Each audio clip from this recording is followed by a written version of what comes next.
When going metal detecting, it's very important to accessorize, and before, I always had an issue with that. But not anymore. We can do camo and camo.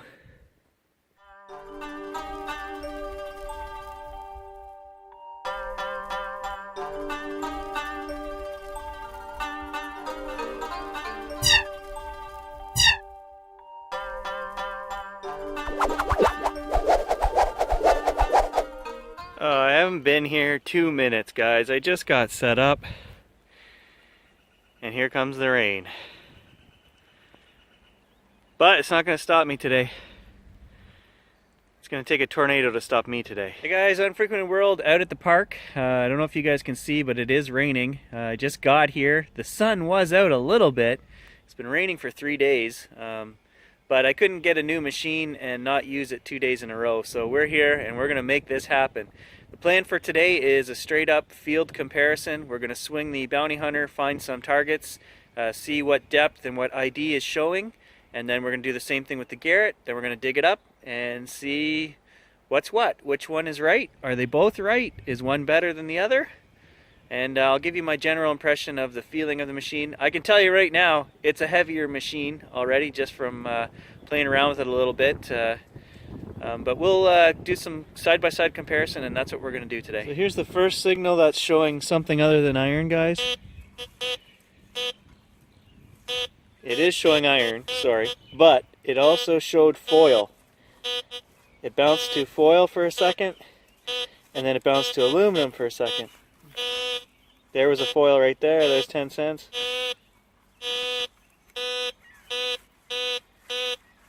Aluminum.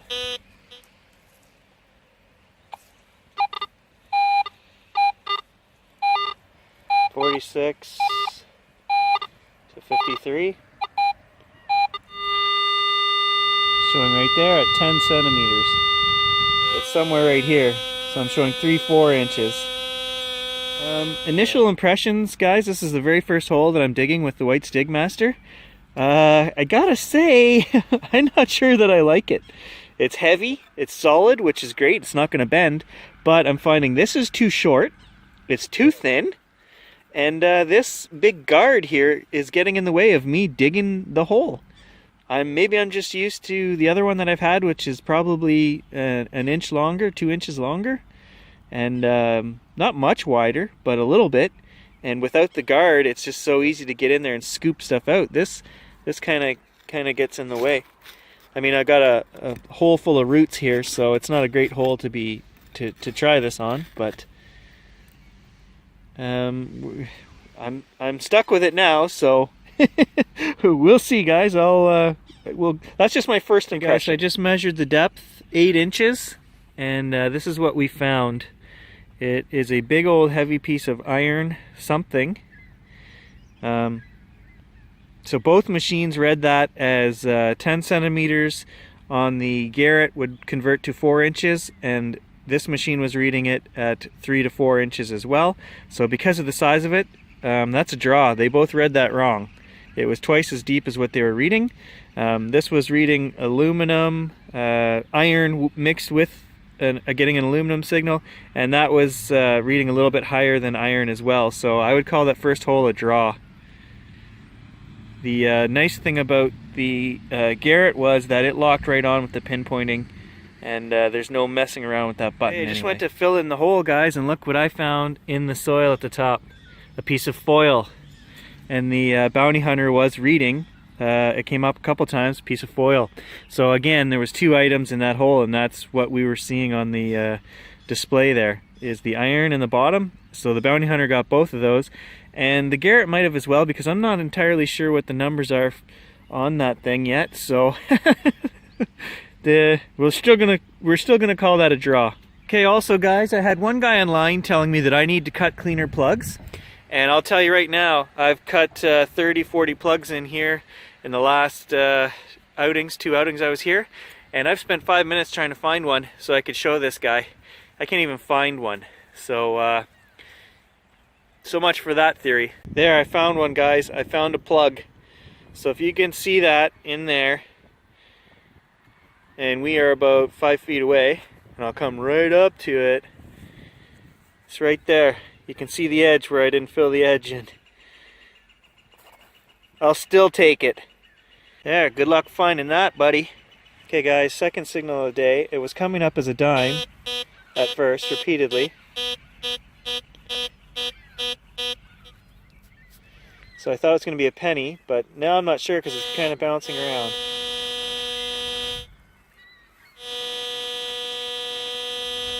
So we got 6 inches there if I press the coil right into the ground. So I'm going to mark that and we'll take a reading with the Garrett.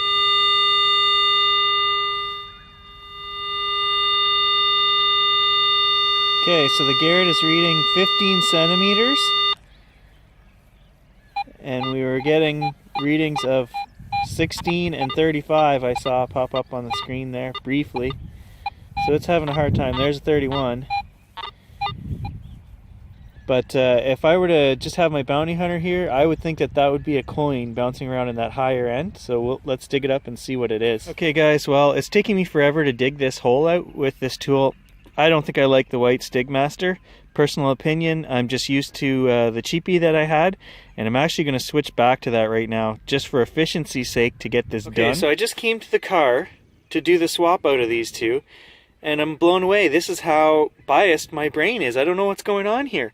This isn't any longer.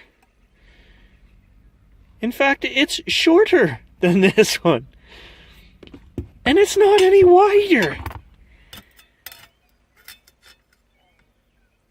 They're about the same. So what is it that I'm having a problem with? I think it's got to be the handle, and the way that the formed handle is, I can't hold it the way I'm used to holding this and turn it quickly to... It's got to be the handle. Oh, it's just better. It's just so much better. I don't know what the... It's that guard. It's the big guard. And the thick handle. Look at how I'm holding this, I guess. I can't do that with the other one. Okay guys, there we are. That's actually what it was. It looks like an old hinge maybe. Like a hinge plate. I'm not sure. But I'm going to give that one to the Garrett because it wasn't bouncing around. It was telling me iron only. So okay, here's one I'm not sure what it is.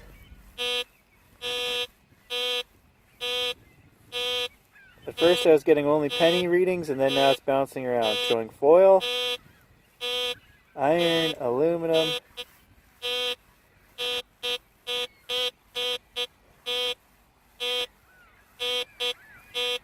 But I was getting all kinds of 60 readings.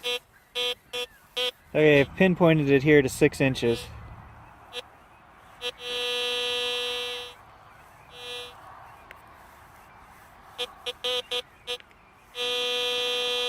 Same hole.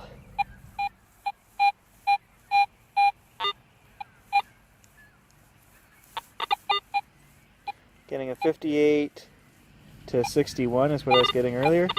Reading at 20 centimeters. I don't know if there's more than one item here or what's going on. And I wanted to mention the sensitivity on this machine is set to 6 boxes out of 8. And it's on sensitivity 7 for the Bounty Hunter Land Ranger Pro. So halfway down the hole here, guys, I found this piece of foil. That's part of the issue. And I waved the Bounty Hunter over the hole again. There's still something down there. I'm not down 8 inches yet. So there it is, guys. And that wasn't down 8 inches either. That was only down maybe 4.5, 5 inches. And it was in the side of the hole. And I think it was the orientation maybe. It was pointing up. It wasn't flat. So both machines were reading the foil and this. So again, pretty much a draw, I guess. Oh, there's a 61. But it doesn't, like I say, the Bounty Hunter doesn't lock on. Look at all these signals I'm getting.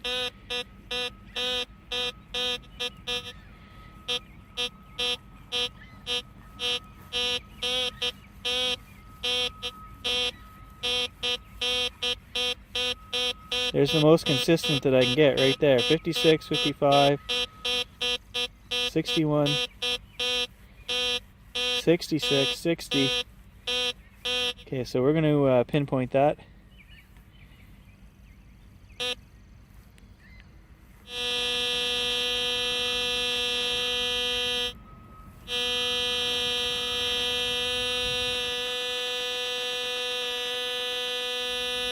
So 5 inches is what it's saying. Okay guys, so I gotta give it to the Garrett here in terms of pinpointing.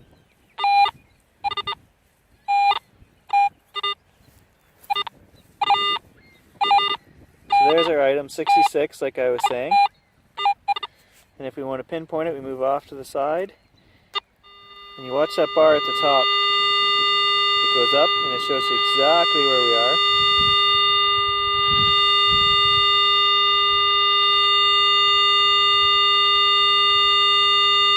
So there we are, right over top of it. Okay guys, there's the item. It was down there about 4 inches, something like that.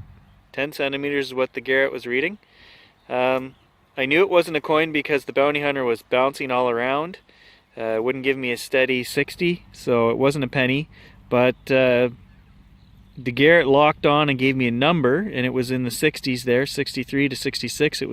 It seems to have a better lock on with the numbers. I just don't know what the Garrett numbers are yet. So guys, after digging 5 or 6 holes, I've been out here an hour just playing around and comparing them. I can say that the grip on the Garrett does feel a lot softer, a little more comfortable, but the machine is substantially heavier, which is not a bad thing. It's, I mean, you can still swing it all day long. It feels like it's about twice as heavy as the bounty hunter. So the bounty hunter's lightweight, but like I say, the Garrett's not gonna hurt you swinging it all day. It's not that heavy. In terms of what I'm finding, neither machine will just tell me exactly what anything is. They kind of bounce around IDs and whatnot, but I think the Garrett has a better system. It locks on and it seems to be closer. When it gives you a number in the 60s, it stays in the 60s. If it gives you a number in the 30s, it stays in the 30s. Where the bounty hunter, it jumps all over the place and you kind of have to look, oh, did foil pop up? Did iron pop up? And if either of those did, that's probably what you're getting.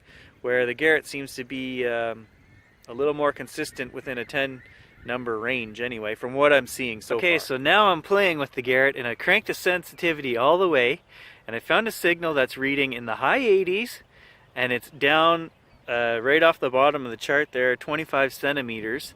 And when I pinpoint it, it doesn't, it's so deep that it shows me where it is, but it's not filling that bar all the way to the top. So this interests me. And I've cranked the sensitivity to full there. I had it earlier, I was getting a consistent 80, 80, 80.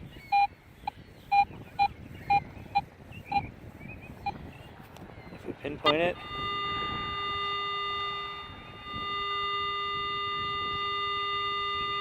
so right there,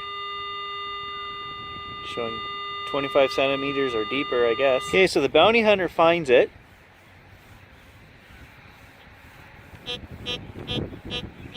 But it gives me no idea at all. Okay, let's try pumping up the sensitivity to full. Sorry. We'll match the Garrett to keep this fair. Okay, there we go. Hey, you know what, guys? I'm getting the same kind of readings here, actually. A higher reading, I would definitely dig that. But walking around here on number 7, I would get so much interference if I put the machine higher that I can't really go above 7 unless I find a specific target like that. Then I bump the sensitivity up. So, you know what? They're both doing an excellent job. They're doing about the same job. This shows that item's 8 inches down. I found it a minute ago there. There, 8 inches. Okay, so there we got it, 8 inches. We're gonna dig right there and find us a coin, guys. So not a coin, guys, down about 9 inches. I don't know what it is, it's hollow, it's light, I can tell. Maybe a button of some kind that's just corroded right over. But to my disappointment, not a coin. Well, I don't know what it is. I thought it was going to be a penny because it was ringing up high 70s and then it even hit 80 once, but nope. Yeah, see, for twice as much money I can turn up the same junk. So after finding the last hole and starting work on it here, I've set the two machines down. They're both on full power. And you can hear the bounty hunter.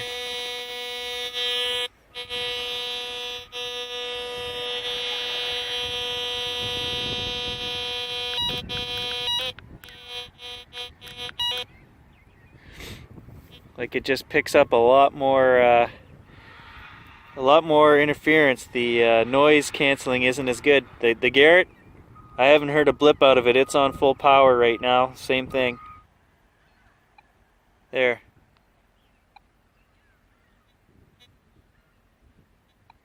Getting the odd little blip out of this guy on full power, but that's nothing. I could walk around with that all day.